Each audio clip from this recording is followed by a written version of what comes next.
Mr. Deputy Speaker, I'm taking this question on behalf of the Senior Minister and Minister in charge of the MAS. Generally, consumers who have suffered financial losses from fraudulent transactions are protected as long as they have acted responsibly. For online card transactions, if a merchant has not adopted a system which requires customers to authorize transactions using one-time passwords or OTPs, a consumer will not be liable for an unauthorized transaction. For lost or stolen cards, a consumer's liability is capped at $100 for lost or stolen cards, provided he or she has not been careless and has reported the loss promptly.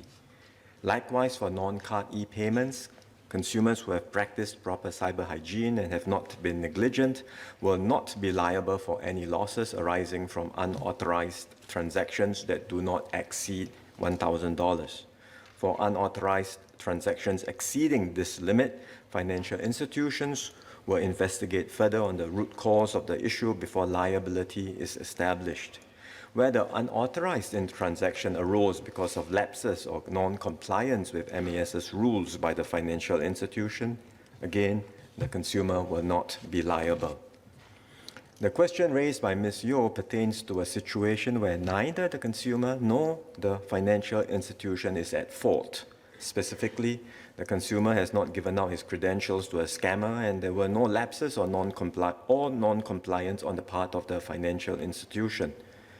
Between September 2020 and February 2021, the Singapore Police Force received a total of 89 reports of fraudulent card transactions performed with SMS OTPs, where victims claimed that they neither performed the transactions nor received any SMS OTPs to authorize such transactions.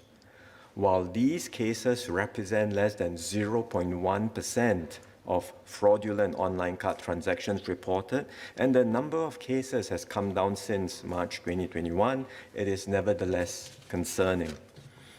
The Police Force and the Infocom Media Development Authority are investigating these cases. MAS has, however, asked financial institutions to step up vigilance towards such fraud.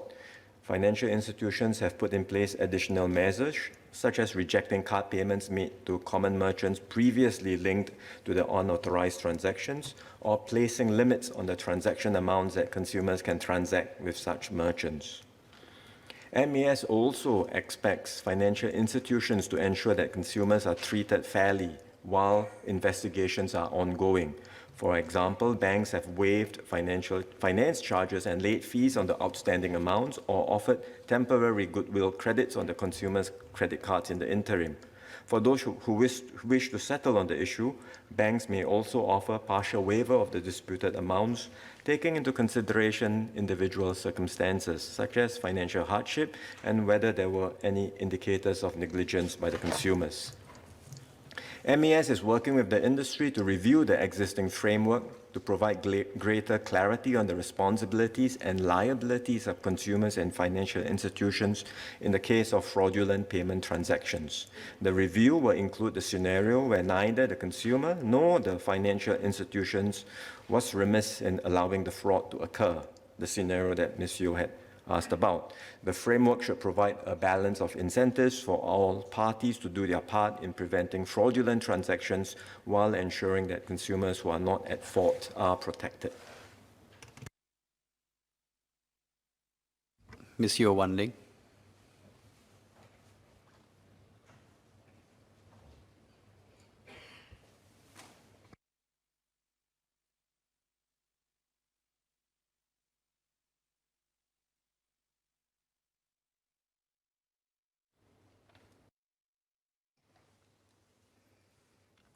Thank you, sir, and the Minister for his comprehensive answer.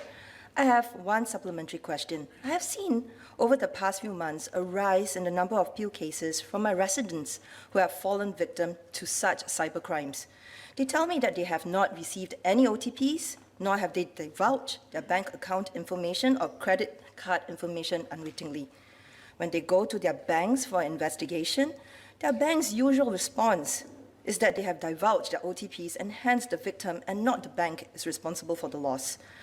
One of my residents, who is a retiree, lost over $10,000 in a string of transactions, and she is very sure that she has never given her OTP once, if any. Another resident has also told me he's merely done one banking transaction online with a payment platform, and before he knew it, he had $1,000 missing from his bank account. Given the push towards online financial transactions and digital banking, what are the measures that the ministry has put in place, especially with the banks and financial institutions, to ensure that our citizens are made aware of these fast-evolving banking and credit card scams?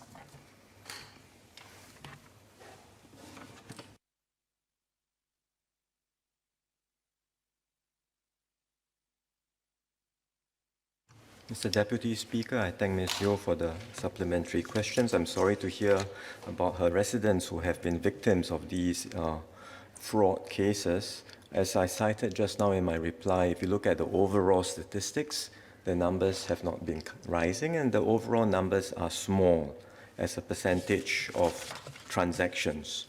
Nevertheless, as I highlighted, this is concerning and we are doing a few things. Number one, police, IMDA are investigating these specific cases that have arisen, and they will find out and try to determine what exactly has happened so that we can get to the root of it.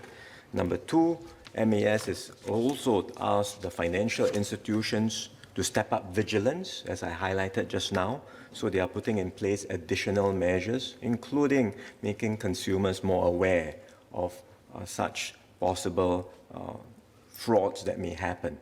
And then thirdly, as I highlighted also, we are working with the industry through the Payments Council to review the framework to provide greater clarity. Should instances arise where both financial institutions and consumers say, look, we didn't do anything, the consumer says, I never revealed any OTP, as Ms. Yeo says, her residents claim, and the banks too have put in place, sufficient safeguards, comply with all the rules. What exactly went wrong there, we'll have to find out. But should such an incident arise, and we hope in the future less and less of it will happen, but should such an incident arise, then we are looking at a review to see how we can provide greater clarity on the responsibilities of both parties, the banks as well as the consumers, in order to resolve such incidents. But certainly, we want to see fewer of such incidents, and the reviews, the investigations by the police, IMDA, and the safeguards that MAS is putting in place with the financial institutions would hopefully result in fewer incidents in the future. Ms. Tin Pei Ling.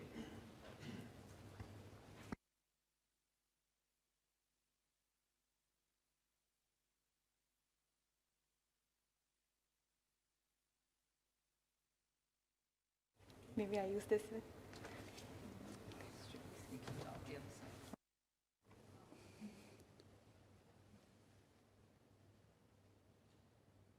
I think it's a supplementary question, Minister, so I don't think you need to wipe down the rostrum.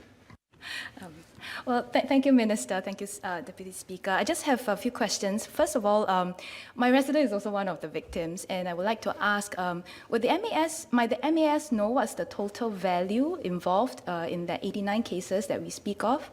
Number two is that, because these are all hard-earned money, I'm just wondering whether for some of the fraud cases where the amount that's being cheated, if it's below a certain amount, can the bank just write it off first? So that it really reduces the stress on the poor victims. And thirdly, I'm glad to know of the review. Just wondering if there is an indication of the timeline that this will be done, because technology is fast evolving, so is the nature of crime. So the faster we can react to this, the lesser the number of victims that we will have. Thank you.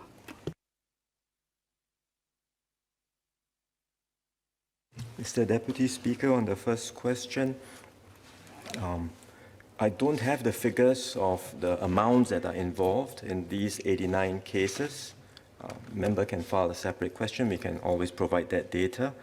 On the second question, indeed, the banks do offer a waiver of the disputed amounts.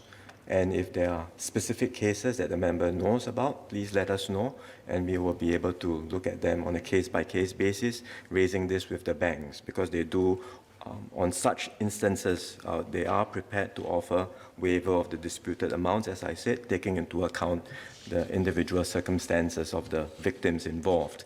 On the third question, on the timeline, we are working towards a review and an outcome by the end of the year. So we are doing as fast as we can. So